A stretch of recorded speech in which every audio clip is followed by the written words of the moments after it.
mentioned symbolisms a couple times. Can you just give us an example of how you use symbolisms in your teachings? I use symbolism by, actually, I'll admit, sometimes I create symbolism when it's not there, because normally we have the traditional symbols that we look at, right? Like blood, baptism, all those things, and they're symbolic in so many ways. Yeah. But I try to find everything I read and create a deeper meaning. And so I create symbols by looking at a word and go, why did they use that word? And I'll look up the dictionary definition and go, okay, that's what it means in this way. But why? Well, how does that fit into this context? Because that's a very curious word to put there.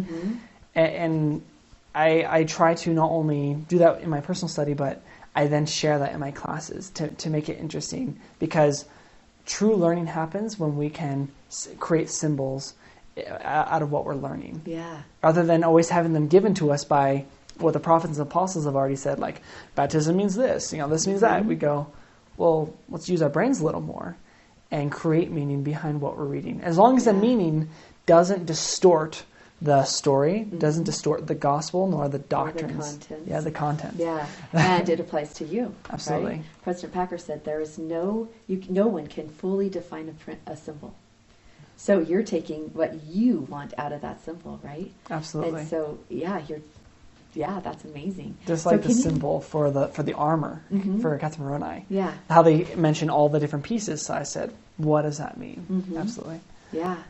And I love that we can prepare ourselves with salvation and prepare ourselves with righteousness and with truth. And by doing those things and by preparing those, that's how we're putting on the armor of God. Absolutely. Yeah, that's great. So, I don't know, can you give us another example besides armor of God in your symbolism? Yeah. When I was reading about Nephi and he broke his bow, I remember there was a time on my mission even where someone was having a really hard time. And there was a game that we played with this one family where they would share, they're like, all right, it's your turn. We're going to share these 3 problems that are going on in either our life or children's lives, whatever. And I want you to find verses that would help us deal with that problem. And so I started creating symbols behind what's happening now and what happened in the scriptures. And one was like someone feeling weird and incapable of participating in the sport because they were so tall and lengthy and everything. And I was like, feeling weird in that way. So I pulled up where Mormon says that actually it was Nephi where he says our hands are so awkward at writing. I think Nephi actually and Mormon said that together.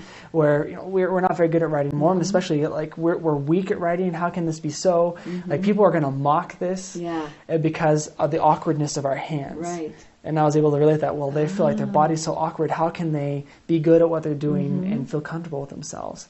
And what did the Lord say to him? And he comforted him with we have weaknesses, but I make them stronger, etc. Yeah. Oh, that's beautiful. I love that likening. Yeah, that's great. Thank you.